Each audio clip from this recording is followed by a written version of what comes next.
이동형이야 이동형이야. 이동형 뉴스 정면 승부. 이동형의 뉴스 정면 승부.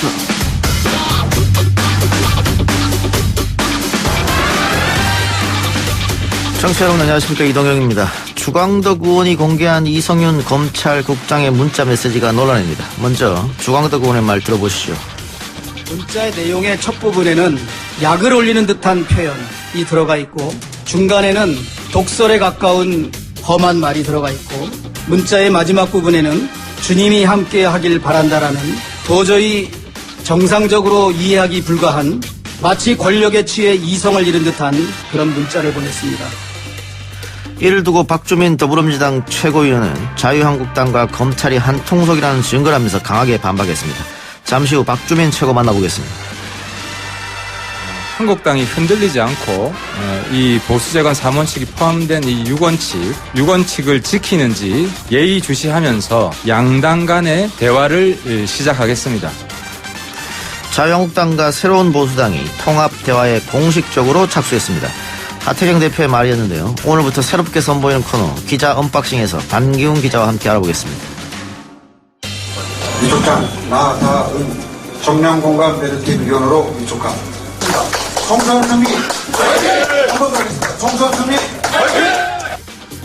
자유한국당 2020 희망 공약개발단 위원으로 위촉된 나다은 여성지 편집국장이 사흘 만에 해촉됐습니다. 과거 SNS 발언 때문이라고 하는데요. 그런데 이분 논란된 글은 조작이라고 반박하고 나섰습니다. 직접 그 이야기 들어보겠습니다. 3부에서는 독특한 가면과 반전 직업으로 화제가 된 배우 합기 씨 만나보고요. 4부 민심은 수다다에서 숫자로 보는 총선들은 알아보겠습니다. 1월 13일 월요일 이동희 뉴스 정면 승부 시작합니다.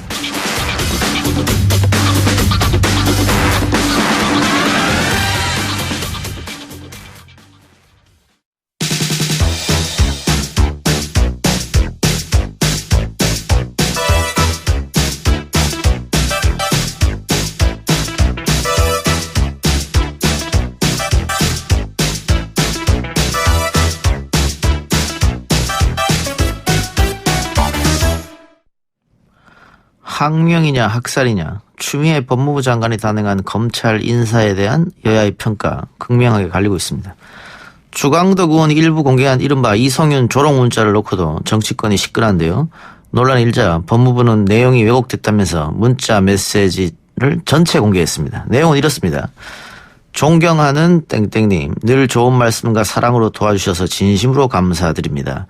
님께서 참 어려운 환경 속에서도 늘 관심을 주시고 도와주신 덕분에 그래도 그럭저럭 여기까지 왔다고 생각하고 감사하게 생각합니다. 정말 고맙고 감사합니다. 늦은 시간입니다. 평화와 휴식이 있는 복된 시간 되시길 간절히 기도드립니다. 늘 감사합니다. 이성윤 올림. 여러분은 어떻게 들으셨습니까? 조롱 문자라고 느끼셨습니까? 더불어민주당 박주민 최고 연결하겠습니다. 의원님 나와 계십니까? 예, 안녕하십니까. 예, 제가 방금 문자 메시지 전체를 읽어봤는데요. 주광덕 의원이 어제 기자회견을 열고 주장한 내용이죠. 문자 내용의 첫 부분에 약을 올린 듯한 표현이 들어가 있고 중간에는 독설에 가까운 험한 말이 들어가 있다. 전체적으로 조롱이다. 어떻게 조롱으로 느끼셨습니까? 또 사실 오늘 이제 최고위에서 발언을 했는데요. 그 이유는 이 문자가 어떤 조롱이라든지 또는 험한 말, 독설에 가까운 험한 말을 담고 있지 않아서 이런 문자를 가지고 그런 문자라고 말씀을 하시는 건 문제가 있다라는 취지로 발언을 했었죠. 네. 예. 그러면 주광덕 의원은 이 문자 전체 내용을 보지 못하고 기자회견을 한 걸까요? 제가 오늘 이제 보도를 좀 살펴보니까 주광덕 의원님이 다른 어떤 매체하고 좀 인터뷰한 걸 게 좀 나오더라고요. 그 내용을 보니까 문자를 보지는 못했고, 관련된 내용을 자기가 들어서 얘기를 한 것이다. 이렇게 얘기를 하시더라고요. 그럼 어떻습니까? 사람에 따라서 그 문자 내용이 조롱처럼 느낄 수도 있을까요? 제가 봤을 때는 이 문자를 보지 못했다고 얘기하시는 거 봐서는 이 문자를 보고 이건 조롱조다라고 느껴서 말씀하셨다기보다는 누군가가 그 문자 내용을 전달을 하면서, 그러니까 듣고 얘기를 하셨다고 하니까 예. 전달하면서 뭐 조롱조에 문자를 받았다, 독설에 가까운 험한 표현이 있었다 이런 얘기들을 듣고서 예. 전해주는 사람의 말을 듣고서 말씀을 하신 게 아닐까 이렇게 생각됩니다. 예. 주광덕 의원 그전에도 조국 전 장관 생기부 유출 논란도 있었지 않습니까? 네. 결국은 검찰 내에서 소위 말하는 빨대를 통해서 정보를 받지 않았느냐 이런 논란이 계속 있었는데 이번에도 어쨌든 검찰 내 누군가는 주광덕 의원에게 이 내용을 알렸고 그래서 기자회견을 열었다. 그렇다면 지금까지 네. 주광덕 의원과 소통을 했었던 그 인물이 강남일 차장이 아니냐 어떻게 생각하십니까? 그 사실은 이제 지난번에도 많은 문제 제기가 있어서 예. 그 당시에 이제 한 매체하고 주광덕 의원님이 인터뷰한 내용을 보면 검찰 내부에서 자기한테 정보를 주는 거는 시인한 것처럼 인터뷰를 하시면서 예. 다만 그 사람이 수사 라인에 있는 사람은 아니다 이렇게 얘기를 하셨거든요. 예. 그리고 이번에는 또 문자 내용을 이제 가지고 기자회견 하셨는데 문자라는 게 아시다시피 원래는 받을만 아는 겁니다. 그죠? 예. 그래서 이제 한간에서는 이제 강남일 차장이 주광덕 의원의 어떤 정보 소스가 아니겠냐라는 말씀도 하고 계신데, 예. 근데 좀 제가 좀 그걸 이제 다 이렇게 받아들이기 어려운 게 주광덕 의원이 표현했던 것하고 지금 공개된 문자하고 너무나 다르기 때문에, 예. 예, 너무나 다르기 때문에 아마 강남일 차장 본인으로부터 바로 뭔가 얘기를 듣거나 이렇게 한 건 아닌 것 같고, 예. 어떤 다른 사람이 정보를 전달하는 게 아닐까 이렇게 좀 생각은 하고 있습니다. 예. 일단 이성윤 서울중앙지검장이 문자 보낸 사람은 강남일 차장밖에 없으니까요. 네, 그러니까 그 문자에 대해서 누군가 얘기를 듣고 예. 그 사람이 잘못된 정보를 전달하지 않았을까. 그래서 제가 오늘 주광덕 의원에게 최고위원의 발언을 통해서 도대체 누가 그런 정보를 줬는지 그리고 뭐라고 하면서 정보를 전달했는지를 해명해라라고 예. 한 거. 예. 예, 알겠습니다. 조금 더 지켜보기로 하고요. 그 이성윤 신임 서울중앙지검장이 취임했는데 일부 언론에 쓰기로는 이성윤 지검장이 문 대통령의 경희대 후배고 참여정부 시절 청와대에 근무했던 이력이 있기 때문에 친문 인사다. 그래서 윤석열 총장을 흔들려고 하는 거 아니냐. 그래서 임명한 거 아니냐. 이런 의혹을 제기했어요.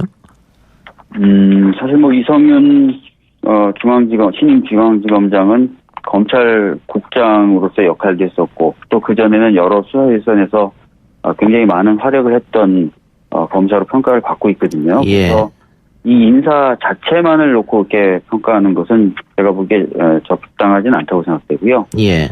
뭐 이후에 만약에 진짜 뭔가 그렇게 진행되고 있는 수사를 뭐 막 방해한다든지 뭐 그런 모습이 보인다면은 그때 가서 뭐 그런 평가를 할 수는 있겠죠. 근데 이 인사 자체를 두고 바로 이렇게 선언적으로 규정을 하는 것은 저는 적당하지 않다, 적절하지 않다 이렇게 보고 있습니다. 예. 자, 추미애 장관 인사에 대해서는 어떻게 보십니까? 지금 최근 리얼미터가 CBS 의뢰로 조사한 거 보면 긍부정 평가가 거의 근접했습니다. 근접했는데 잘못했다는 평가 약간 높거든요. 네. 사실 뭐 인사에는 절차와 내용이 있습니다. 그리고 최근에 이제 이 인사를 두고도 내용과 절차에 대해서 이야기들이 나오고 있는데요. 우선 절차에 대해서 말씀 좀 드린다면은 예. 검찰총장으로부터 의견을 들어야 된다는 검찰청법 34조 1항이 있지 않습니까? 예. 그래서 법무부는 그 인사하기 전날에도 의견을 달라고 요구했고 또 추장관도 윤석열 총장과 직접 통화를 하면서 의견을 달라고 얘기했고 예. 인사를 하는 날 같은 경우에는 직접 얼굴을 보고 의견을 듣겠다고 얘기하면서 모든 일정을 취소하고 시간이 넘게 기다렸다는 거 아닙니까? 예. 그래서 절차상의 문제는 제가 보기에는 없는 것 같아요. 그러니까 여러 차례 기회를 주고 여러 차례 요청을 했는데도 불구하고 검찰 쪽에서 의견 안 준 거니까요. 예. 내용적인 측면에서는 사실 이제 뭐 여러 가지 얘기가 또 여러 가지 평가가 가능하겠지만 제가 이제 이 자리에서 뭐 어떤 사람은 어떻고 어떤 사람은 어떻고 하나하나 뭐 이렇게 평가를 한다든지 하기는 좀 적절하지는 않은 것 같습니다. 예, 예. 근데 아까도 말씀드렸던 대로 내용면에 대한 어떤 부분은 이후에 이제 시간이 지나면 좀 더 정확한 평가도 가능할 것 같기 때문에 예. 이 당장의 어떤 그런 모습만을 가지고 바로 선언적으로 그렇다 아니다 또는 뭐 A다 B다 이렇게 평가는 안 했으면 좋겠다는 게 개인적인 생각. 예. 그 검찰에서 의견을 내지 않았으므로 절차상 문제는 없다 이런 말씀 주셨는데 지금 그 국민 여론이 부정적인 것은 결국 살아있는 권력에 대한 수사를 진행하니까 이런 식의 자천 인사를 한 것 아니냐, 검찰 길들이게 하는 거 아니냐 이런 문제제기 같습니다. 글쎄요. 근데 뭐 인사가 발표가 되고 나서도 뭐 청와대 압수수색을 들어오고 수사가 계속 정상적으로 진행되고 있지 않습니까? 예. 현재 모습까지는. 그러니까 그런 어떤 평가는 아까 말씀드렸던 대로 좀 빠른 감이 있다라는 말씀이고요. 이후에 이제 진행되는 것들을 좀 더 보시면서 판단하시는 게 맞지 않나 싶습니다. 네. 예. 알겠습니다. 자, 오늘 정세균 국무총리 후보자 인준안과 검경 수사권 조정안 처리는 어떻게 되는 겁니까? 네, 뭐 오늘 예고된 대로 지난번에 필리버스터가 신청됐었던 형사소송법 같은 경우에는 이제 뭐 자유한국당이 참여하지 않으면서 필리버스터 자체가 이제 없었지만 필리버스터 절차를 거친 거죠. 그러니까 표결할 수 있는 상황이 되어 있습니다. 그리고 법에 따르면 즉시 표결하도록 되어 있습니다. 필리버스터 과정을 거친 법안의 경우에는요. 그러니까 당연히 이번에 이제 표결 절차에 들어갈 거고요. 정세균 의장에 대한 그 인준 절차도 표결이 될 겁니다. 예. 예. 그럼 검경수사권 조정안은 자유한국당과 다시 한번 얘기해보는 그런 절차는 없습니까? 바로 표결에 들어가는 겁니까? 사실 뭐 원내대표님이나 이런 쪽에서는 자유한국당과 그래도 얘기를 해보겠다고 해서 시간을 계속 가져오지 않았습니다. 예. 그런데 제가 아는 바로는 자유한국당 쪽에서 무슨 구체적인 내용을 갖고 와서 협상을 하자거나 했던 건 없는 것으로 알고 있습니다. 예.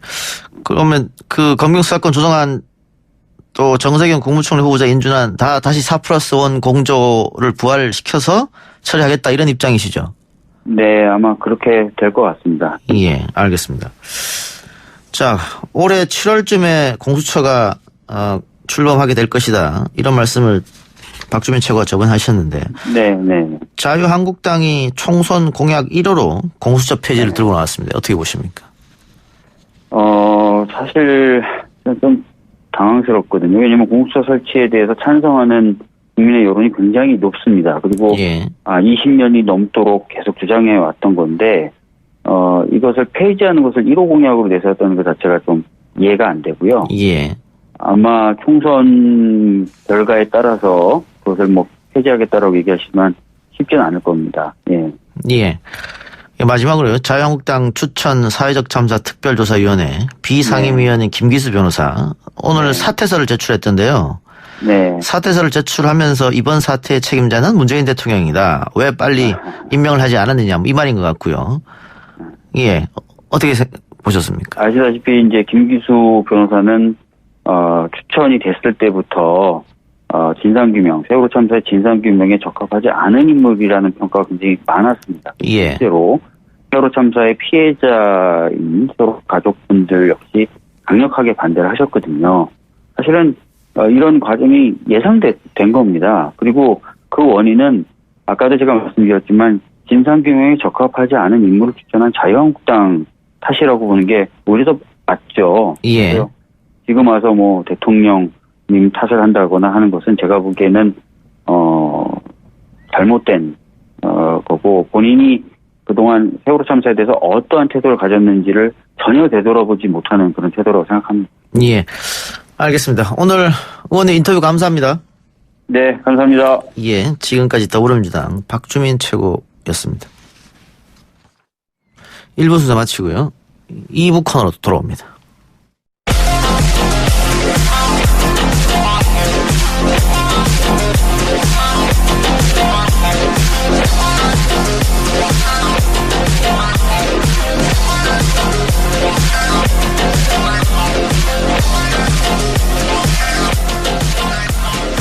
YTN 라디오 이동희 뉴스 정면 승부 2부 시작하겠습니다. 개편을 맞이해 오늘부터 새롭게 선보이는 기자 브리핑 코너입니다.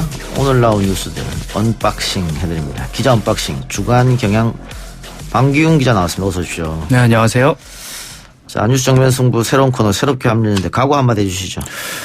예, 뭐 뉴스들 많이 쏟아지는데 좋은 뉴스 잘 골라서 길라잡이 역할을 할 수 있도록 하겠습니다. 네, 알겠습니다. 자, 주말부터 이어진 검찰 인사 관련 조롱 문자 논란이 이어지고 있는데요. 이성윤 서울지검장이 대검찰청 고위 간부에게 이른바 조롱 문자를 보냈다. 그러니까 주광덕 의원이 이제 기자회견을 열어서 공개를 했고 했죠. 예. 그리고 법무부가 진실과 다르다. 그렇습니다. 불쾌감을 표시하면서 전문을 또다시 공개했어요? 그렇습니다. 뭐 아까도 뭐 박주민 의원 전화 연결해서 한참 말씀을 해주셨지만 예. 간단하게 좀 간추리를 해보자면 주광덕 자한당 의원이 이성윤 지검장이 지난 8일에 좌천성 인사 대상이 된 검찰 간부에게 조롱 문자를 보냈다라는 내용의 기자회견을 열었습니다. 파문이 컸죠. 예. 이후에 이성윤 지검장이 문자를 보낸 대상을 강남일 현 대전 고검장, 당시는 이제 대검 차장이었는데 오늘부로 이제 대전 고검장이 됐죠. 지목을 했습니다. 그래서 해당 문자를 공개를 했는데 존경하는 무슨 님, 뭐 감사드린다, 뭐 이런 내용들이 좀 있었습니다. 예. 그러니까 이게 법무부가 공개한 문자 전문을 보면요. 한 사람한테만 보냈다고 하니까요. 그렇습니다. 이 문자 말고 다른 문자가 없는 거잖아요. 그렇습니다. 예. 특정이 되죠. 예. 근데 존경하는 누구누구니 감사드린다, 도와주신 덕분에 어쩌고저쩌고 평화의 휴식이 되는 복된 시간을 되시길 바란다. 네. 이게 예. 기분이 몹시 나쁘다든가 네, 네. 뭐 입에 담을 수 없는 단어가 있다든가 예. 조롱이 있다든가 네. 그렇게 보이지 않거든요. 저도 그런 생각을 하는데요. 예. 일단 주광덕 의원은 왜 그런 생각을 했느냐. 뭐 나름대로 이제 반론을 펼친 게 예. 확인한 그 사람이 이 문자를 봤을 때는 평상시에 이게 교류나 이런 것들이 없는 상황에서 이런 문자가 왔다. 그럼 뜬금없이 이런 문자가 왔을 때는 마치 그 상대방을 좀 비아냥거리는 듯한 느낌을 받을 수가 있다. 예. 조롱하고 부적절한 문자다라고 해석을 해줬어요. 예. 그래서 아마 그 문자를 받은 그 강 고검장의 기분은 나쁘고 뭐 불쾌한 정도 그 이상일 것이다라고 어떻게 보면 좀 예측이죠. 상대방의 기분을 생각을 해줘서 얘기를 하고 있고요.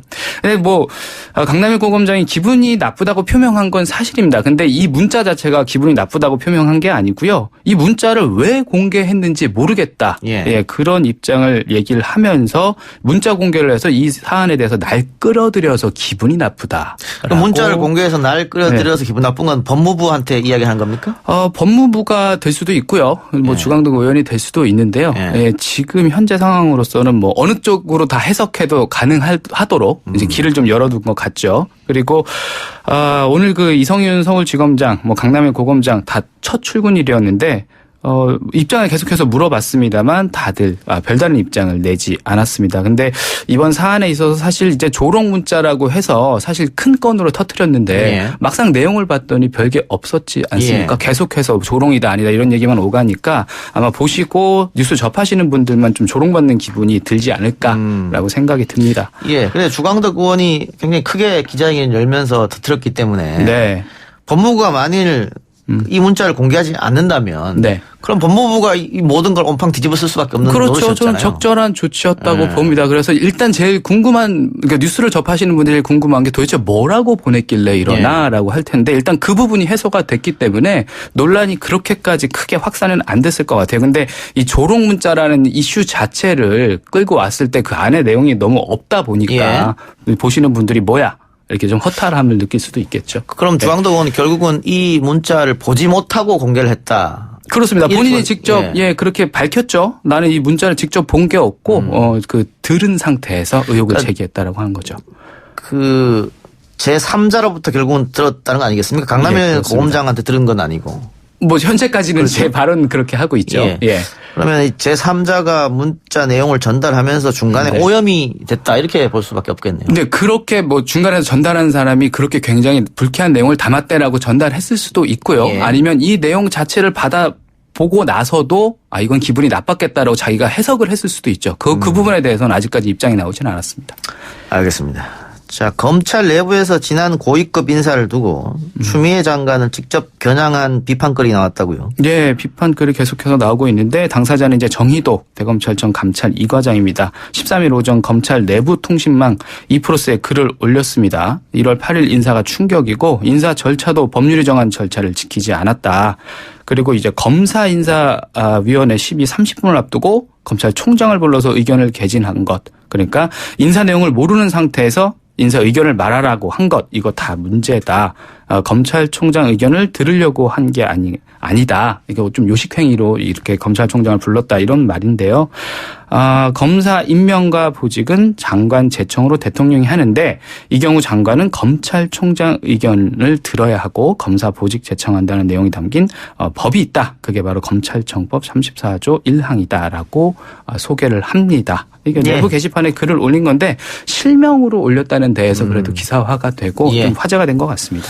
뭐 이 부분에 대해서는 아까 박주민 최고가 우리가 얘기를 했습니다만 법무부 이야기는 검찰총장의 의견을 들으려고 몇 번 노력했지만은 그렇죠. 응하지 않았다. 항명 아니냐 이런 거잖아요. 네, 그렇습니다. 부딪히는 내용인데 네네. 어쨌든 추미애 장관 표 인사가 나고 처음으로 아마 자기 실명을 오픈하면서 장관을 저격한 첫 그렇습니다. 비판글 아니냐. 검찰 내부에서는 그렇죠? 그렇습니다. 예. 그러면은 이걸 시발점으로 해서 다른 검사들도 이런 비슷한 류의 글이 나올까요? 이게 사실 이제 첫 시발점이 이제 앞서서 이제 판사가 한번 이 비판글을 페이스북에 올렸잖아요. 실명으로 관련해서 이제 이번 인사 관련해서 비판글을 올렸는데 그 이후에 또 이제 하루인가 이틀 뒤에 이제 검찰에서 나온 거거든요. 충분히 그럴 개연성은 있다고 봅니다. 원래 첫 스타트가 어렵지 아마 계속해서 나올 개연성은 있다고 봅니다. 예. 현직 판사도 비판. 예, 잠깐 말씀드렸죠. 이 법원 내 진보 성향의 판사 모임 국제인권법연구회 소속인데 김동진 서울중앙지법 부장 판사입니다. 지난 11일에 추미애 장관의 이번 인사를 두고 헌법 정신에 정면으로 배치되는 행위다라고 개인 SNS에 올렸습니다.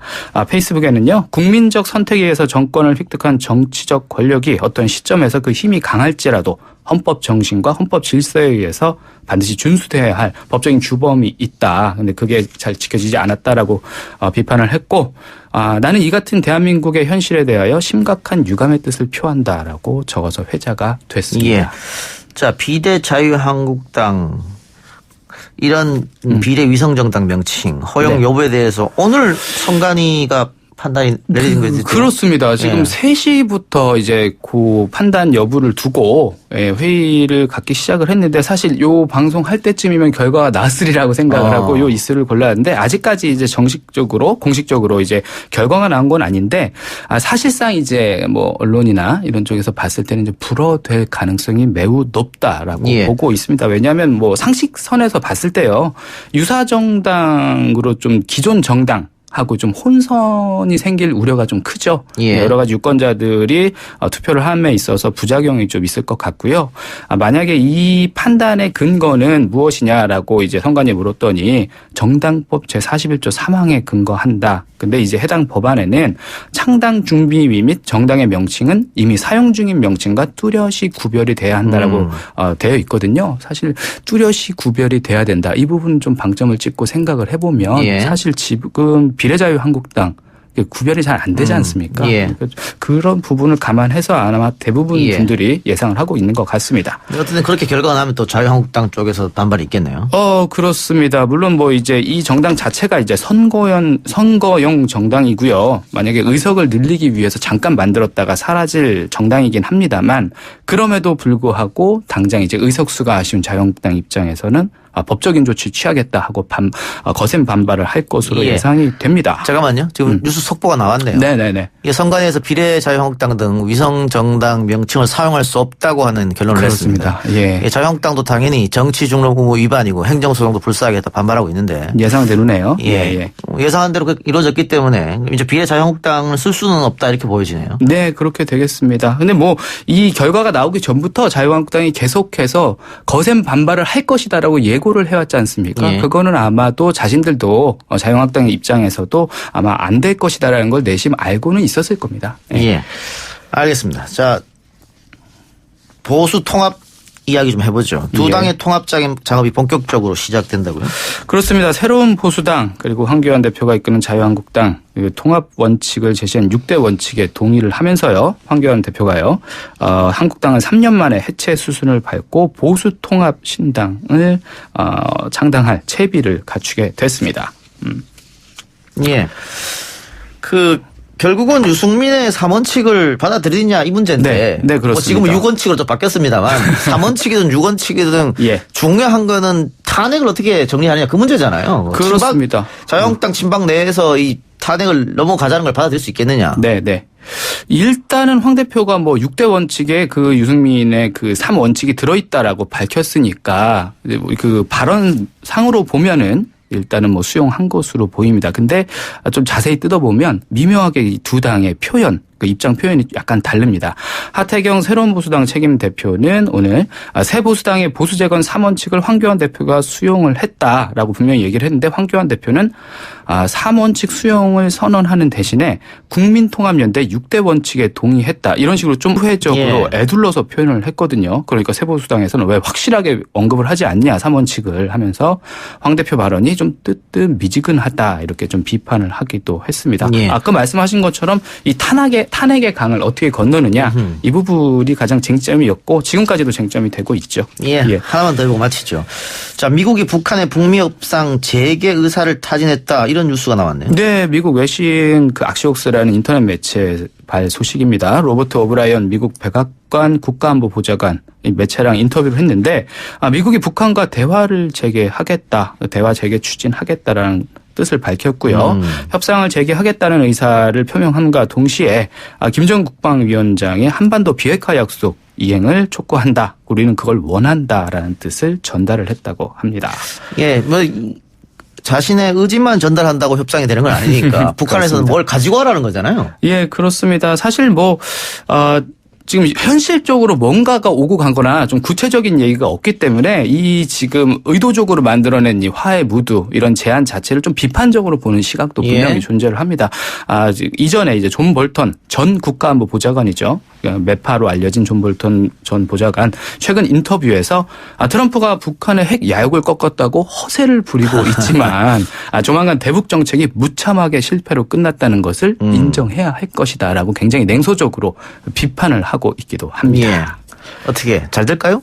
글쎄요. 지금 뭔가 좀 구체적인 뭔가 안건을 들고 오지 않는 이상은요. 그리고 지금 사실 굉장히 서로 간의 수사만 계속해서 오가고 있는 상황 아닙니까? 무슨 성탄절 선물, 꽃병 선물, 이거 왔다 갔다 하고 있는데 그 안에 사실 컨텐츠라든지 구체적인 일정이나 이런 것들이 없습니다. 근데 우리 대통령 신년사를 들어보면 지금까지 북대화, 북미 대화가 잘 되길 좀 기다렸는데. 그렇습니다. 잘 안 되니까 그럼 우리라도 먼저 움직이겠다 이런 뉘앙스였거든요. 네. 만약에 그렇게 움직인다고 하면 당장 이제 개성공단이라든지 그 금강산 관광이라든지 그런 부분들을 이전 정권 그러니까 여기서 이전 정권이라면 참여정부라든지 그 이전 정권 수준으로 되돌려 넣어야 될 텐데요. 그 정도의 의지, 강력한 의지가 있을 것인가. 저는 그렇게 했으면 좋겠다는 개인적인 바람은 갖고 있습니다만 일단 그 부분부터 물꼬를 트려야겠죠. 또 대화는 파트너가 있는 거니까 파트너에서 응하지 않으면 대화가 안 되잖아요. 네, 그렇습니다. 알겠습니다. 오늘 소식 여기까지 듣죠. 첫 시간은 어땠습니까? 즐거운 시간이었습니다. 저랑 호흡이 잘 맞을 것 같아요. 그 부분은 조금 더 지켜봐야 되죠. 오늘 말씀 고맙습니다. 네, 감사합니다.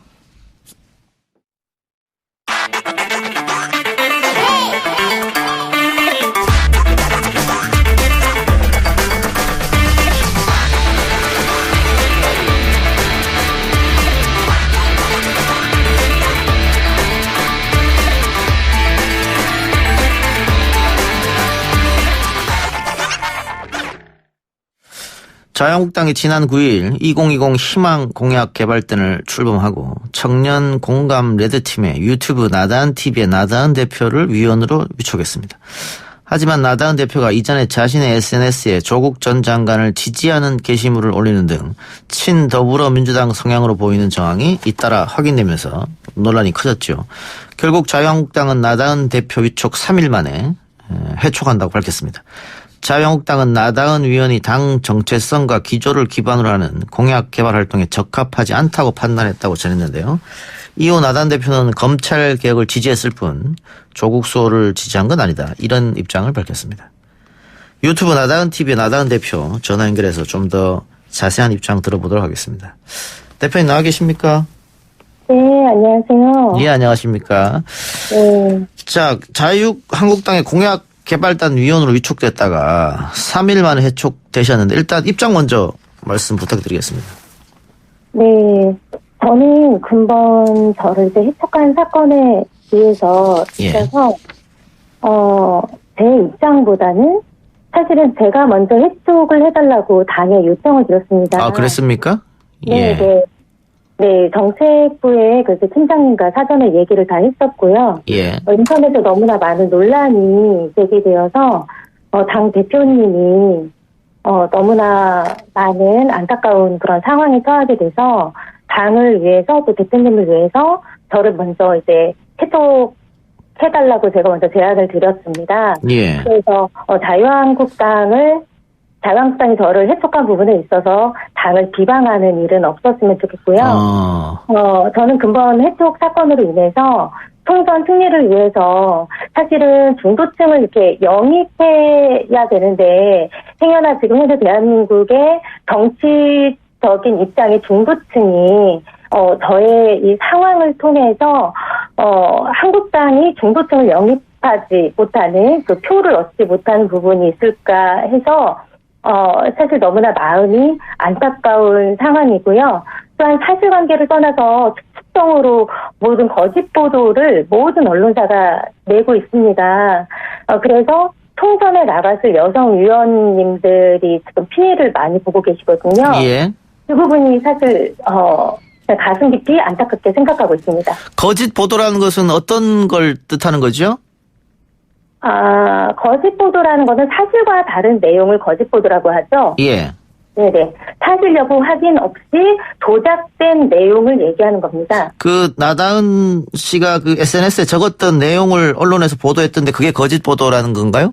네, 거짓 보도도 있습니다. 상당히 많이 이게 왜곡되고 편파적이고. 예. 예를 들면 어떤 게 있을까요? 예를 들면 예. 어떤 내용이냐면 지금 가장 논란이 되고 있는 예. 그 내용이 제가 자유한국당과 우리 공화당에 입당을 해서 예.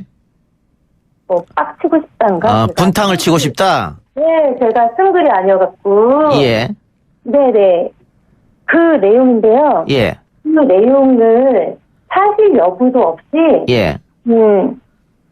지금 대한민국 대표 모든 언론과. 예. 연합뉴스, 중앙일보, SBS, 또 9시 뉴스까지. 예. 또 모든 대표적인 그런 언론사의 탑에 검증 1위에 올라가 있어요. 그러면 말을 했다고. 예. 자유한국당에 입당해서 분탕 치고 싶다 이런 SNS 글은 적은 적이 없습니까? 저는 전혀 적은 적이 없고요. 이미 제가 이제 자료를 좀 이제 드렸지만. 예. 제 페이스북과 제 블로그에 제가 지금 입당 표명으로 글을 올렸습니다. 예. 사진 자료가 있는데요.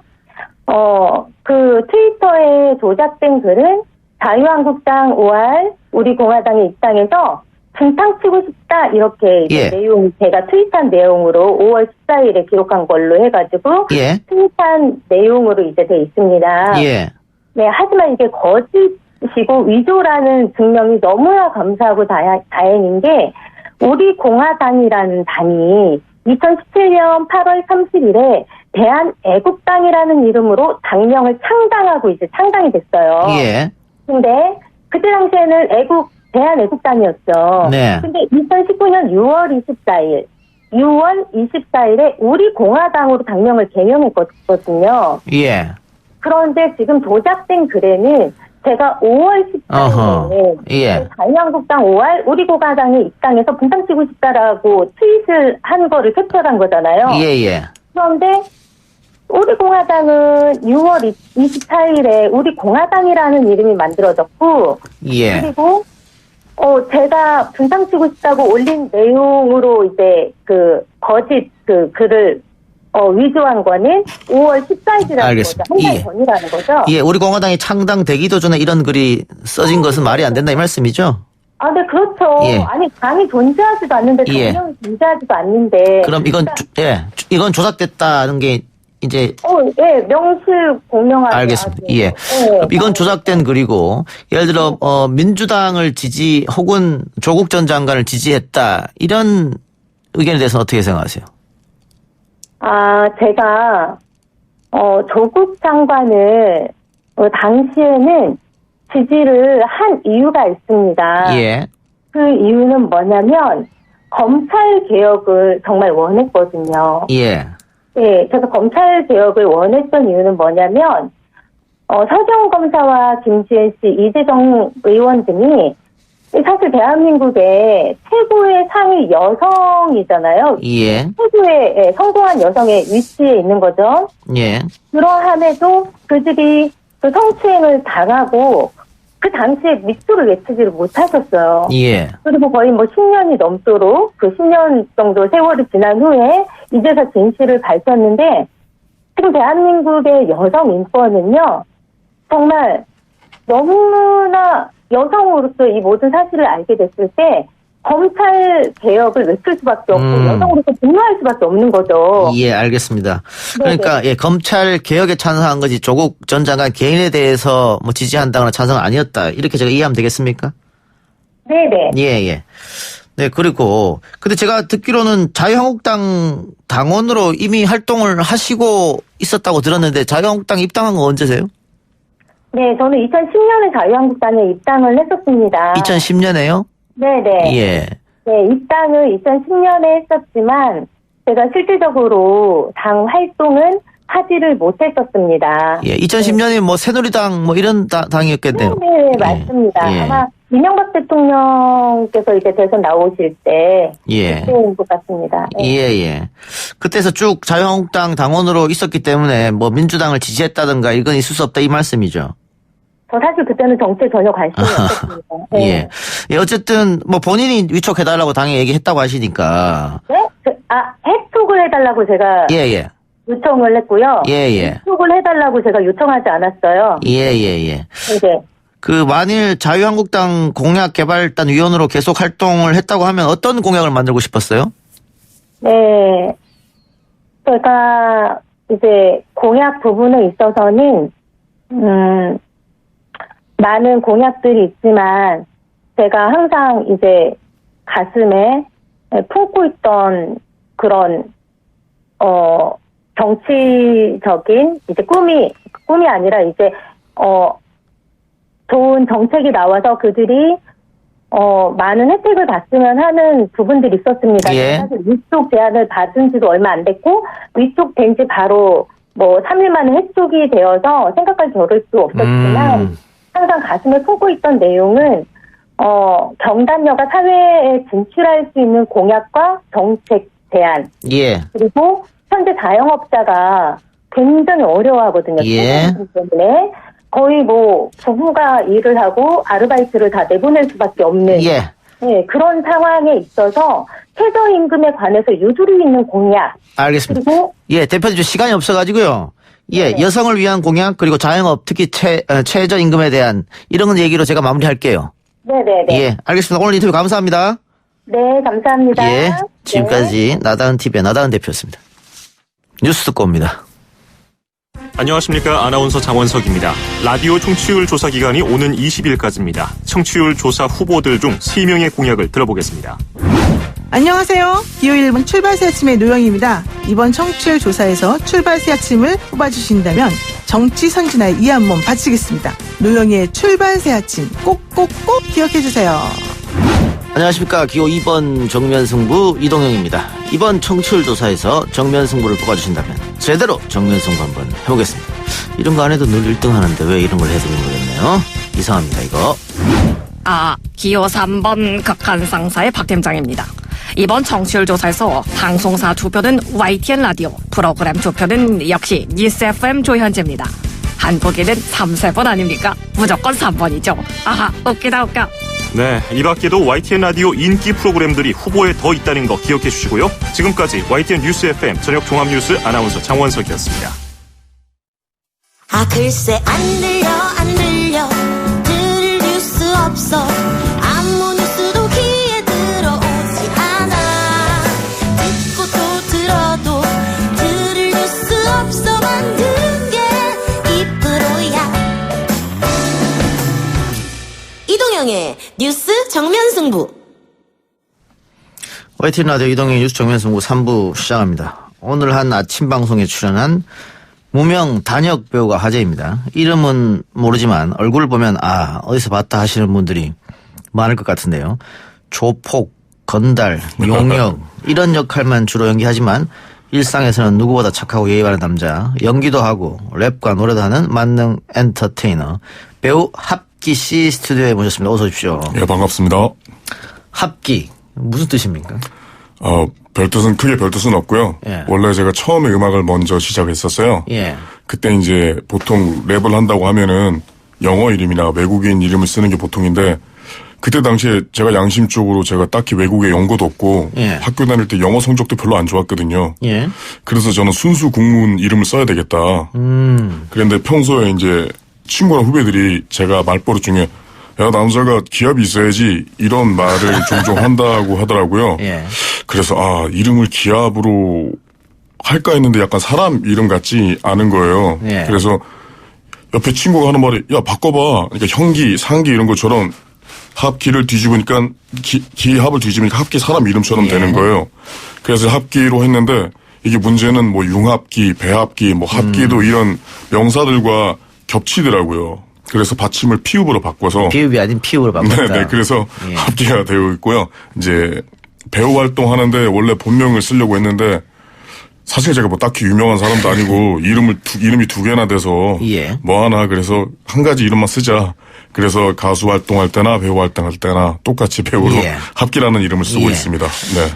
힘센 여자 도봉순에서 백탁파 조직원역, 아버지가 이상해에서 건달 1, 저글리스에서 덩치 1, 아들의 전쟁에서 박동호 부하, 투값스에서 오락실 손님, 영하 26년에서 수호파 조직원.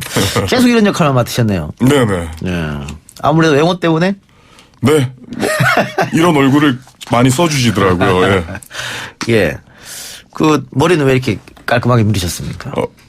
원래 제가 좋아하던 래퍼들이 머리가 대부분 다 빡빡이었어요. 예. 네, 그래서 저도 원래 아주 어렸을 적에는 보통 머리를 빡빡 밀면 전부 다 악당이지 않았습니까? 예. 근데 또 자라다 보니 취향이 바뀌더라고요. 그래서 머리를 밀기 시작했는데 지나다 보니까 나이 먹으니까 살짝 탈모가 오더라고요. 네, 그래서 어차피 밀고 다닐 거 탈모가 오니까 머리를 더 빨리 밀 수 있어서 좋더라고요. 예. 네, 그래서 딱히 뭐 머리를 심어야 되는 생각이 들기 전까지는 이 헤어스타일을 고수할 생각입니다. 예.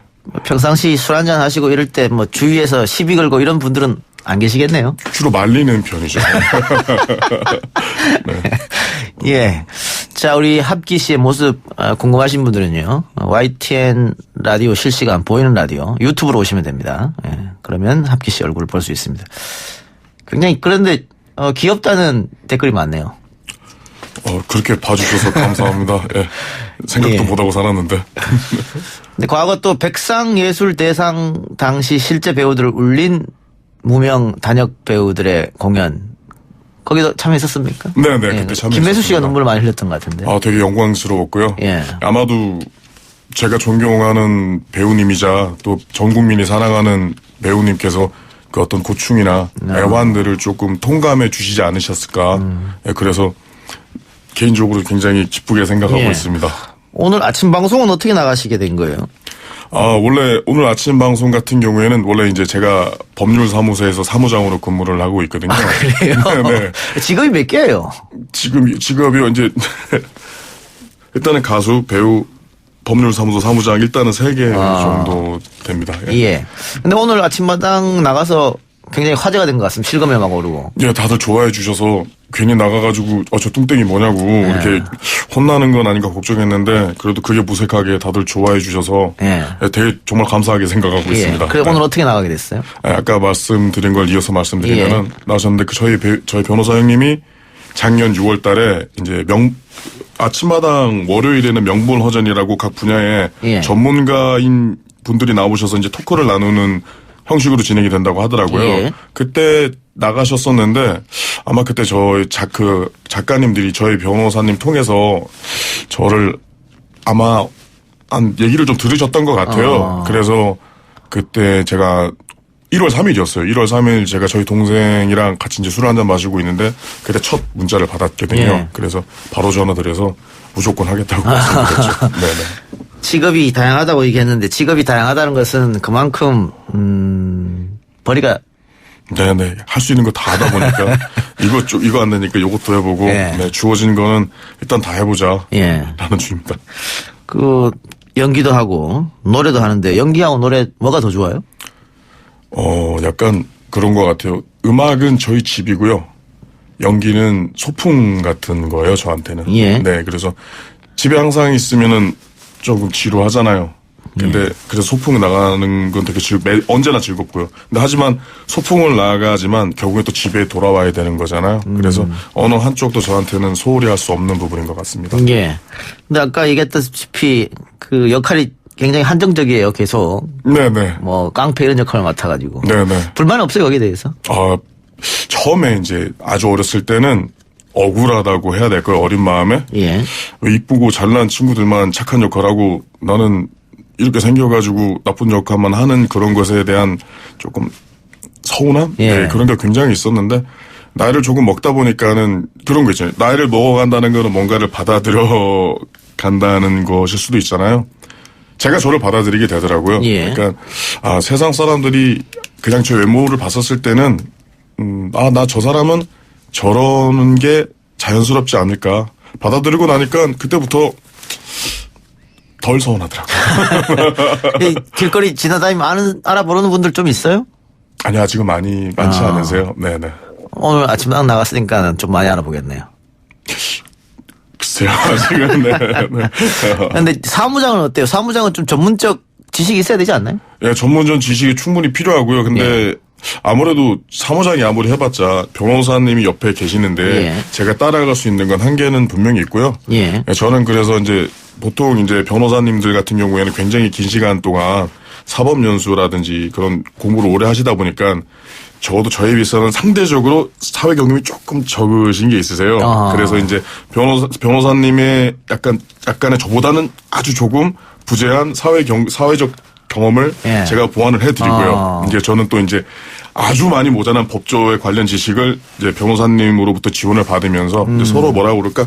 배트맨 앤 로빈처럼 이렇게 서로 보완해 가면서 업무를 보고 있습니다. 예.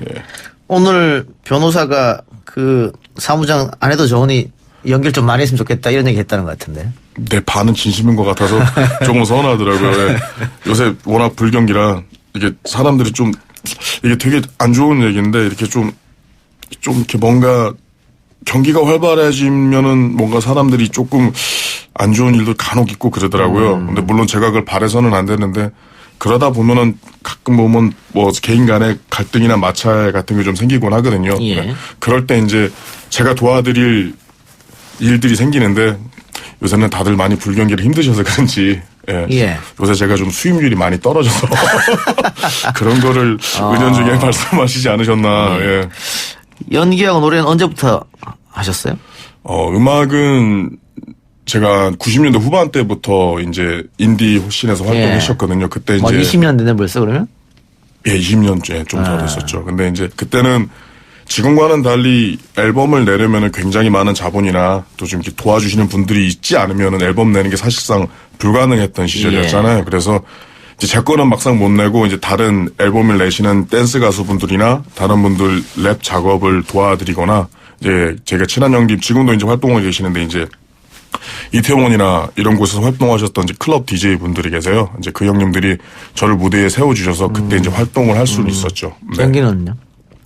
연기는 제가 이제 20대 초반에 제 가장 친했던 친구가 이제 민철이라는 친구가 있었어요. 근데 그 친구는 아역 배우부터 시작한 굉장히 오래된 배우인데 그 친구가 제 가장 친한 친구였어요. 그래서 친구 따라 놀러 가면은 그때 당시 친구가 연예인 축구팀에서 골키퍼를 보고 있었는데 친구 따라 놀러 간 곳에는 항상 연기 선후배님이 항상 계셨었어요. 예. 그때 이제 그때 관계자분께서 제 얼굴이 좀 이렇게 생기니까 저에게 뭔가 어린 친구라서 좀 좋게 보셨는지는 모르겠지만 너 괜찮은 탈을 갖고 있다라고 얘기를 하셨고 친구도 그런 부분에 대해서 굉장히 조금 긍정적으로 생각해서 지금 생각해도 굉장히 부족한 부분이 많았는데 많이 이끌어 주시는 분들이 많으셨어요. 근데 물론 상대적으로 연기력은 그 당시에 굉장히 안 좋았지만요. 근데 그러고 나서 공부는 좀 쭉 공부나 준비는 꾸준히 해왔는데 아무래도 준비가 되지 않은 사람은 카메라 앞에 서는 것 자체가 불가능한 거니까. 그러다 보니까 시간이 좀 걸리기는 했거든요. 근데 20대 후반 때부터 어느 정도 제가 조금 연기력이라고 할 수 있는 게 조금씩 나오면서 이제 인디 영화 쪽에서 먼저 촬영을 다니기 시작했고요. 네, 어쨌든 무명 생활이 굉장히 지금도 어떻게 보면 지금도 무명이죠. 지금도 예. 그런데 뭐 덩치나 이런 걸 봤을 때는 힙합 쪽은 데프콘 씨가 또 생각이 나고. 예. 데프콘 씨도 상당히 오랫동안 무명 시절 겪었다가 지금 뭐 스타가 됐고. 그분은 지금 스타시죠. 예. 연기는 또 마동석 씨가 또 생각이 나기도 하네요. 예, 어마어마한 스타시고요. 예. 그리고 제가 개인적으로 또 존경하는 선배님이기도 하시고요. 예. 그렇게 되고 싶으시겠죠. 예, 정말 주어진다면은요. 예. 그래요. 예. 그 별명이 법조계 마동석 이거 누가 지어준 겁니까? 제가 딱히 누구는 기억나지 않지만 아마도 외모나 체격 때문에 그런 얘기를 듣게 된 것 같아요. 네네. 유튜브도 지금 운영하세요? 하고는 있는데 드문드문 하고 있어서 아직 많지는 않으세요. 구독자 얼마나 돼요? 오늘 433명이었습니다. 예. 저한테는 그래도 굉장히 많아지는데 그래도 오늘 방송 나가서 10명 들어오셨어요. 방송 나가고 몇 주 전에 134명이었는데 9분이나 오셨더라고요. 귀한 분들입니다. 그 유튜브는 뭐 올리고 계세요 지금 그러면? 지금은 제가 이제 원래 이제 곡 작업을 하는 와중에 예전 곡 뮤직비디오나 그리고 이제 발표하지 못했던 미발표 곡들을 올리고 있거든요. 그리고 이제 원래는 조금 더 준비를 해서 곡 작업을 하는 거나 아니면 촬영 현장에서 이제 에피소드 같은 걸 올려드리려고 하고 있는데 요즘에 좀 업무를 조금 보다 보니까 아무도 상대적으로 소홀히 하고 있습니다. 네네. 단역 배우들 고충이 많잖아요. 특히 기다리는 시간이 그렇게 힘들다 뭐 이런 이야기도 하고. 네네. 어떤 게 제일 어려울까요? 근데 제가 예전에 조금 그런 적이 있었어요. 한 4년 전에 좀 촬영 현장이 조금 힘들었었어요. 근데 어디 가서 좀 얘기는 못하고 이제 친한 후배 배우한테 이제 요즘에 좀 굉장히 오랜 이런 일을 겪지만 계속 힘들다라고 했었는데 얘기를 토로하고 난 다음에 제가 그 후배한테 너 어디냐 그랬더니 아르바이트를 하고 있다고 하더라고요. 근데 전화를 끊고 나서야 든 생각이 내가 정말 바보 같은 얘기를 했구나. 동생은 섭외가 되지 않아서 아르바이트를 하고 있는데 제 딴에는 아무런 생각 없이 한 게 후배한테 혹시나 조금 언짢게 들릴 수도 있지 않을까라는 생각이 들더라고요.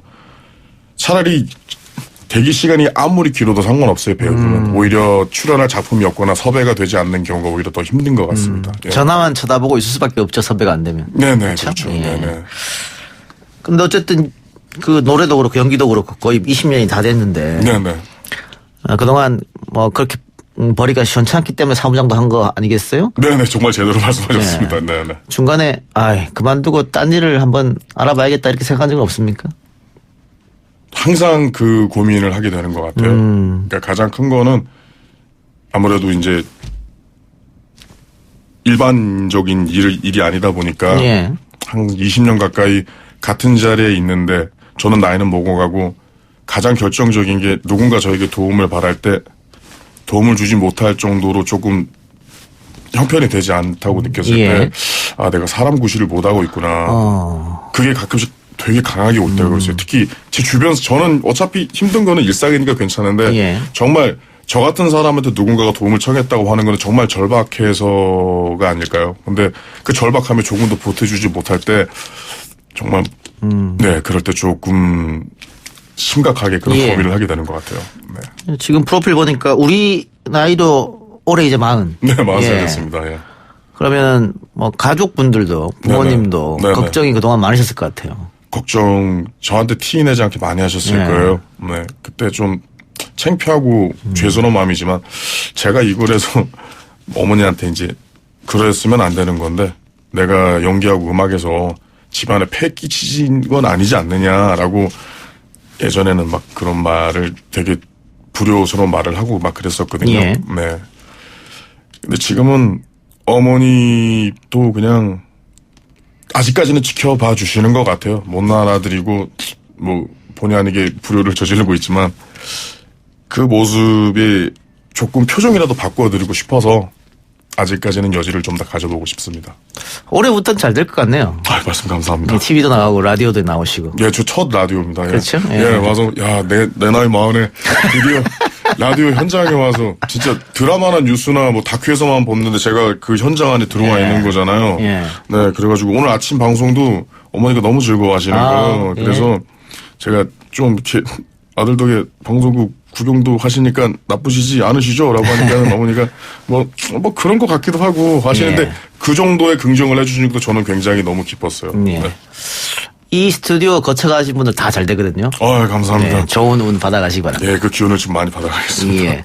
지금까지 해온 역할들 중에 그나마 그래도 기억나는 역할이 있다면? 좀 이렇게 재밌는 쪽으로 말씀을 드려야 되나요? 아니면 아니요, 괜찮습니다. 편하게 말씀하십시오. 제가 보통 이제 험한 사람 역할을 좀 위주로 많이 하다 보니까 항상 촬영 현장에서는 이제 저와 비슷한 이제 인상이 강하신 남자 배우들 사이에서 항상 연기를 많이 했었거든요. 네, 근데 가장 제가 여배우분과 가까이서 연기를 했던 적이 있었어요. 그 힘센 여자 도봉순에서 이제 그 유명한 박보영 님이 저를 팔로 밀면은 제가 맞고 나가 떨어지는 역이었거든요. 제 배우 인생에 가장 여배우와 가까이 있었던 순간입니다. 그때가. 네네. 그때 기억이 나고. 네, 그때가 가장 기억이 납니다. 댓글에 형님 주짓수도 잘합니다 이런 댓글이 있는데. 저 체육관 후배인 것 같습니다. 이종현님께서. 그러니까 제 친동생 같은 동생이 이제 이용재 선수라고 MMA 파이터거든요. 지금은 이제 인천에 그 B&M 짐이라고 체육관을 운영하고 있어요. 거기서 이제 섭외가 많이 없거나 일도 안 될 때는 이제 가서 동생이랑 놀면서 체육관 동생들하고 같이 운동을 하고 있거든요. 근데 그 얘기를 종현이라고 운동 잘하는 친구거든요. 그 친구랑 오늘 라디오 나온다고 다들 일로 오셨는 모양이네. 친구들이. 제가 사실 오르기 전에 페이스북에 올렸거든요. 김민철님께서 노래도 좀 시켜주세요 이런 댓글 다셨는데. 아까 말했던 제 배우 친구가 그 친구입니다. 김민철. 네, 민철아 고맙다. 이분이고. 네. 친구들도 우리 합기 씨가 잘 됐으면 하는 바람에 또 이렇게 페이스북에 글 올리니까 다 와서 응원해주고 있네요. 네. 사실 좀 가끔씩 못난 마음이 들 때도 있거든요. 아무도 없다거나 막 그런 생각이 들 때 있는데 오늘 방송을 나오고 오늘 YTN 오는 와중에 제가 굉장히 많은 걸 가진 사람이더라고요. 아까 말했던 민철이 친구도 그렇고 아까 우리 용재나 아까 말한 종현이 친구도 그랬고 그래서 되게 마음이 되게 가득 찬 기분으로 지금 이제 진행자분들과 말씀을 나누고 있습니다. 근데 주짓수에서 뭐 스파링 파트너가 있어요? 없을 것 같은데 그 등치에 누가 같이 하려고 그러겠어요? 딱 한 명 있어요. 형이라고 있는데 보통 그래서 하게 되면은 이거는 내가 이기고 있어도 왠지 미안하고 지고 있으면 이건 또 왠지 창피하고 그래서 그래서 다양한 취미도 갖고 계시네요. 네네. 자 아까 여배우랑 가장 가깝게 있었던 게 이제 박보영 씨한테 날아가는 그 모습인데. 네. 이런 연기 꼭 해보고 싶다 있어요? 네, 제 궁극적인 꿈은 멜로 배우가 되는 것입니다. 꿈 가지는 건 뭐 주어지진 않을 수 있지만. 네. 그래요. 자 배우라는 직업은 합기 씨한테 어떤 의미일까요? 저라는 사람 안에서 또 다른 가능성을 확인하는 길 같습니다. 네. 저라는 사람은 뻔하거든요. 뭐 이렇게 귀엽게 봐주시는 부분도 있고 아까 말씀드렸지만 최대한 예의 바르고 상냥한 사람이라고 노력은 하지만 아까 말씀드렸던 못나고 좀 이렇게 부족한 부분도 많은데 연기를 하게 되면은 그 부분과는 다른 또 다른 내가 될 수 있는 길이 열리더라고요. 그래서 슛을 딱 들어가게 되면은 많은 사람들이 저에게 뭔가를 하기를 기다리고 있어요. 물론 정해져 있죠. 근데 제가 그것을 해냈을 때 제 역할을 다한다는 게 성취감이라고 해야 될까요? 제가 좀 사람 구실을 하는 것 같아요. 그럴 때. 앞으로 나갈 어떻게 영화라든가 드라마든가 지금 계획된 게 있습니까? 아니요. 지금 일을 좀 아까 말씀드렸지만 일을 좀 하느라 뭐 좀 잠시 쉬고 있는데 이제 우리 변호사 형님한테 나 당분간 사무실 못 나올 수도 있으니까 그렇게 하시라고 하고 그리고 도와주는 친구가 많아요. 아까 말했던 민철이나 친구도 있고 제가 대본 좀 어려운 대본이나 받을 때마다 제가 부족한 게 많기 때문에 항상 주변에 친구나 동료 배우분들한테 항상 자문을 구하고 조언을 구하거든요. 그때 겨울하고 이제 대본만 들면은 제가 그 친구를 찾아가서 이제 좀 지문이나 이런 것들을 많이 부탁을 하거든요. 네. 그래서 이제는 조금 앨범 작업도 좀 하면서 이제 좀 오디션도 많이 보러 다닐 생각입니다. 네.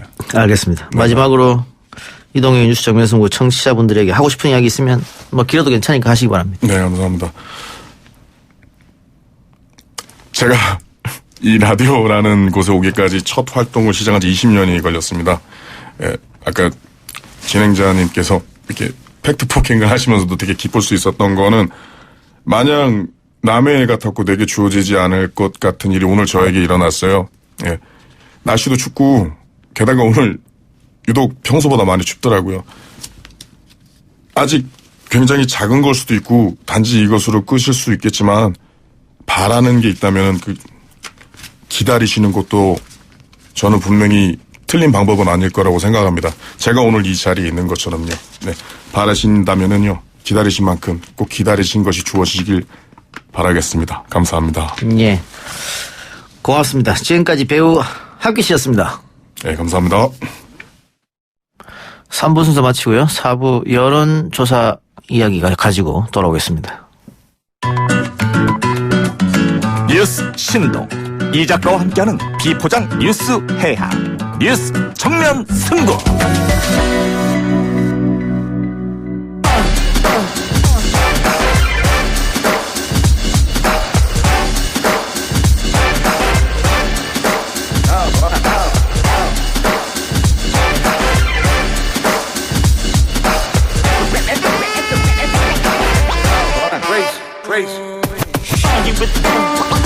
여론조사를 통해 민심을 읽어보는 시간입니다. 민심은 숫자다. 오피니언 라이브 윤희용 여론분석센터장, 리얼미터 권순정 조사 분석 본부장 나왔습니다. 어서 오십시오. 안녕하십니까. 네, 안녕하십니까. 자, 총선이 90여일 앞으로 다가왔습니다. 바야흐로 정치의 계절인데요. 지금 집권 3년 차 접어들었기 때문에 보통 집권 중간에 벌어지는 선거는 정부 심판론이 대다수죠. 그런데 최근 여론조사 보면 야당 심판론이 더 높게 나온다. 이걸 어떻게 해석해야 될까요?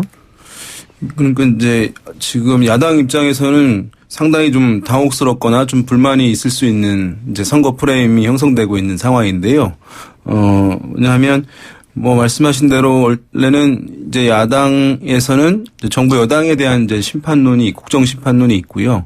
여당에서는 이제 국정 안정론을 이제 내세워서 치러지는 거 일반적인데 오히려 이제 여당에서도 공세적으로 야당 심판론 이 얘기가 지금 많이 나오고 있는 것인데 아마도 이제 한국당으로 대표되는 야당이 이제 어쨌든 지난 정부에서 이어져왔던 불신들을 아직 충분하게 해소하지 못한 부분이 있기 때문에 예. 비토 정서 완전히 회복되지 못했기 때문에 그런 야당에 대한 심판을 공세적으로 나갔을 때 보다 많은 득표를 할 수 있을 것이다. 보다 많은 이제 지지 기반을 확대할 수 있을 것이다라고 하는 전략적 판단하에서 아마 여권 쪽에서 이것을 많이 얘기하고 있는 것인데요.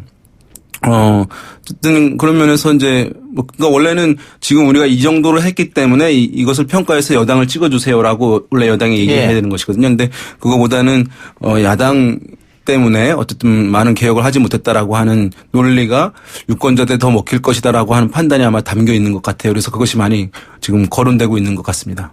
네, 맞습니다. 전통적으로 보자면 야당 심판론보다는 국정 안정론이었죠. 예. 근데 지금 야당 심판이 되었고 이제 그런 부분들에 동의하는 부분들이 있고요.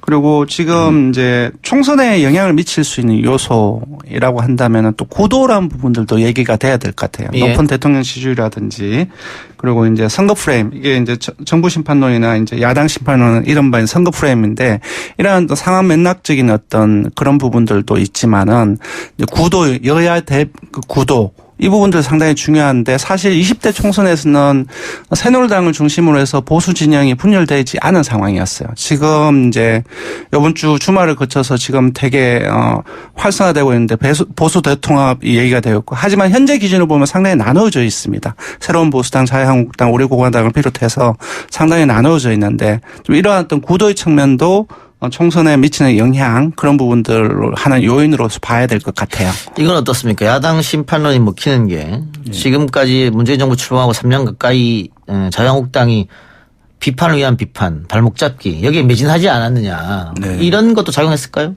그렇죠. 이제 물론 이제 보수 성향을 이제 지니신 분들 같은 경우에는 야당이 어쨌든 정부 여당 또 국정을 견제해야 된다. 그 독주를 견제해야 된다라고 해서 야당의 행보에 공감을 이제 표하시고 호응을 보내시는 분들도 충분히 이제 있으신 것도 맞는데요. 이제 여권층이라든가 아니면 이제 지금 각종 지표에서 정치 지표에서 확인되듯이 중도층 등까지 이제 야당이 어떤 국정의 일정 부분은 좀 협조하면서 뭔가 성과를 나가고 법안도 통과시키고 하는 부분들을 보여주면서 어떤 대안으로서 어떤 견제하는 모습들을 보였다고 하면 이제 좋았을 텐데, 여권층이라든가 중도층 같은 경우는 이제 그것이 좀 과도하게, 반대가 심했다라고 하는 것에 대한 이제 불만들이 이제 여러 지표에서 좀 확인되는 측면들이 있거든요. 그러니까 조사에서 보면 야당 심판론에 대한 호응도가 더 높은 경우들도 확인되고 있는 것이고요. 그래서 앵커께서 이제 진행자께서 말씀하신 그 부분도, 고려되어서 아마 얘기되는 것으로 보이고, 그래서 저는 이제 이것을 이번 선거의 프레임을 쌍방 심판론이다 이렇게 표현을 좀 해봤습니다. 예, 알겠습니다. 자, 그러면은 오늘 발표된 대통령 지지율부터 살펴보죠. 네, 오늘 발표된 조사는 지난주에 조사가 됐어요. 1월 6일부터 10일까지 5일간 조사를 했고요. 리얼미터가 YTN 의뢰로 했습니다. 19세 이상 유권자 2,509명을 대상으로 했고, 유무선 이미 걸기 전화면접 자동응답 혼용으로 했습니다. 표본 오차는 95% 신뢰 수준의 플러스 마이너스 2.0%포인트고요. 좀 많은 분들이 좀 많이 떨어지지 않았을까라고 예상을 했는데, 국정 지지율이 긍정평가가 48.8%, 예. 0.2%포인트 떨어졌어요. 부정평가는 46.5%, 0.3%포인트 올랐고요. 거의 횡보했다라고 볼 수 있고요. 근데 지금 한 몇 달 동안 대통령 지지율이 긍정평가가 부정평가를 한 이틀, 그러니까 2주간 또는 3주간 앞선 적이 거의 한 4, 5개월 동안 한 번도 없었거든요. 예. 근데 조금 이제 약간 약보합세 떨어지긴 했지만은 최근 한 5개월 동안에 3주 연속 긍정평가가 부정평가를 조금이라도 앞선 것은 처음이다. 그런 부분들이 변화 과정에서 얘기가 돼야 될 것 같고요. 지금 사실 보면은 지난주 1월 8일 날에 검찰 고위급 인사가 있었지 않습니까? 예. 그 직후 있었던 1월 9일 날 조사에서 상당폭 떨어졌고요. 예. 근데 이제 일간족 집계를 보면 떨어지는 라인을 보면은 그때 많이 떨어지긴 했지만 화요일부터 많이 떨어지고 있었어요. 예. 그러니까 제가 봤을 때는 아시다시피 이제 지난주 주말 지나오는 과정 속에서 이란과 미국 간의 군사적 충돌이 있었고, 그런 과정 속에서 중동 정세의 불안정성, 그리고 국가라든지 여타였던 우리 국민들의 심리, 경제적인 심리를 좀 불안정하게 만든 요인들이 지속적으로 여러 보도를 통해서 확대되었습니다. 이제 그런 부분들 이 상황 맥락으로 작용을 해서 일부 떨어지긴 했는데, 그럼에도 불구하고 아까 말씀드렸다시피 거의 떨어지지 않았다. 예. 그렇게 말씀드릴 수 있을 것 같아요. 0.2%포인트 차니까요. 예, 그냥 보면은 이제 지금 올 1년, 이제 지난 1년 지금까지 좀 돌아보게 되면 사실 큰 변화가 없이 고정적으로 이제 일관되게 좀 오는 흐름들이 있다고 할 수 있어요. 그 안에서 이제 한 3% 이내의 차이를 이제 저희가 분석을 하긴 했었습니다만은 사실 그렇게 크게 의미 있는 변화라고 보기 힘들거든요. 그러니까 여러 가지 정부 여당에 대한 이제 실책도 있었고 악재들도 많이 있었거든요.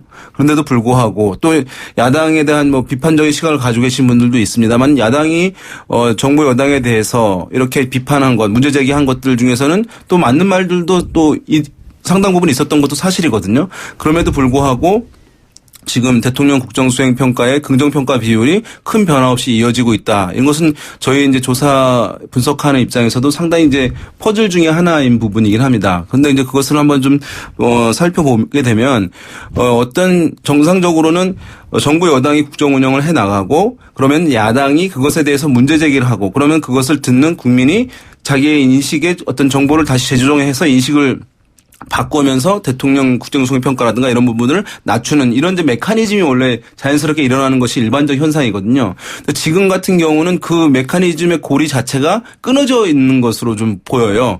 그러니까 야당이 어떤 정당하고 바른 문제 제기를 하더라도 국민들이 그 불신이 아직 완전히 해소되지 않았기 때문에 그것을 이제 수용하지 않는, 그러니까 야당의 목소리를 수용하지 않는 부분들. 그래서 정부 여당에 대한 지표가 큰 변화가 없는 상황들이고 또 검찰에 관한 것도 마찬가지입니다. 검찰이 어쨌든 한국인들 같은 경우는 문제가 있으면 수사를 하고 수사가 있고 의혹이 있고 문제가 있으면 처벌을 하는 것이 일관된 스테레오 타입으로 고정되어 있는 것이거든요. 그럼에도 불구하고 검찰이 여러 가지 지금 수사를 하고 진행하고 있는 것 자체에 검찰 불신이 있기 때문에 그것에 대한 민감도 자체가 나타나지 않는 것이에요. 정부 여당에 대한 평가가. 그런 면에서 여러 가지 어쨌든 그 신뢰 문제, 불신을 받는 대상들로 인해서 문제 제기하는 것이 국민들에게 전달되지 않으면서 정부 여당 지표에 별 영향을 주지 않는 그런 흐름이 한 1년간 이어져 왔다. 이렇게 좀 볼 수도 있을 것 같습니다. 이 하나는 꼭 짚어야 될 것 같아요. 이제 많은 전문가들과 정치권에 있는 분들이 우스갯소리로 이런 얘기를 합니다. 참 민주당이나 현재의 정부 여당은 야당을 잘 만났다. 야당복이 역대 최고다. 이 말은 뭐냐면은 이제 우스갯소리일 수도 있지만 여론조사 전문가가 보기에 대비 효과가 있는 겁니다. 예. 야당이 기본적으로 가지고 있는 철학 그리고 지금 하고 있는 어떤 일들 그런 부분들과 대통령이 하고 있는 어떤 민생이라든지 경제 행보 그런 부분들이 분명히 이제 대조되는 부분들이 있고 그런 것들이 한 1년 이상 동안에 계속 지속되어 왔거든요. 예. 그래서 야당복이라는 것은 바로 대비 효과를 통한 반사이익 그런 부분들이 상당히 좀 깔려 있다. 근데 지난주 변화에서 정부 여당 입장에서 하나 콕 집어내야 될 것은 그겁니다. 지지난주에 모처럼 중도층에서 긍정평가가 45% 선을 넘어섰거든요. 예. 근데 지금 다시 한 43% 그러니까 40% 초중반으로 떨어져 있습니다. 그리고 기본적으로 한 최근 오랫동안 중도층에서 부정평가가 긍정평가를 계속 앞서고 있는 상황이거든요. 그러니까 중도층의 기본적인 특성은 그렇습니다. 기본적으로 정치적인 대립이라든지 그런 부분들이 지속될 때 가장 피로감을 가장 먼저 느끼는 계층이 중도층이고 경제 민생의 문제 이 부분들이 상당히 좀 심각하게 반응을 하고요. 그리고 대북 문제 이 부분에서도 조금 이제 심각하게 반응을 하는데요. 기본적으로 경제 민생의 이런 부분들이 안 보이는 그러니까 여러 가지 좀 정치적인 이슈를 통해서 보도가 많이 나오면서 경제 민생의 부분은 많이 안 떠오르는데 이런 부분들은 국민들의 심리 속에서 상당히 좀 은연중에 나는 거라고 저는 생각을 합니다. 그래서 경제 민생의 그런 부분에 있어서는 아직 드러나는 이슈는 아니지만은 정부 여당의 입장에서 주요하게 계속 봐야 될 것이 아닌가라는 생각이 들어요. 네. 이게 지금 이제 경제 문제를 논의로 하더라도 보수가 가지고 있는 장점은 이제 경제 성장을 해왔다 한국에. 그다음에 안보에 있어서 강점을 지니고 있다. 그다음에 사회 안정에 대해서 또 진보보다 강점을 가지고 있다라고 하는 그 이제 3대 신화가 있었던 것인데요. 이제 안보 같은 경우 이제 어쨌든 이것이 북한의 위협. 그래서 안보를 강화해야 되고 한미 동맹을 강화해야 된다. 이제 이 연결 논리를 가지고 유권자들에게 호응을 얻어왔던 것인데 어쨌든 남북 간의 관계가 지금 경색 국면이긴 하지만 어쨌든 긴밀하게 협력하려고 하는 흐름들이 과거에 비해서는 좀 많이 있어졌고 북한에 대한 국민들의 두려움 자체가 불안감 자체가 많이 약화되어 있는 상황이고 거기다가 미국이 주체로서 북한과 관계 개선을 하려고 하는 상황이기 때문에 보수 정당이 유권자들을 동원하거나 설득하고 지지를 이끌어내는 데 있어서 그 논리 자체가 지금은 형성이 안 돼 있는 상황이라는 점이 또 하나의 이제 어떤 난점 중에 하나고 한국당이나 보수 정당의 입장에서는 그다음에 탄핵을 거쳐왔기 때문에 보수가 우리 사회에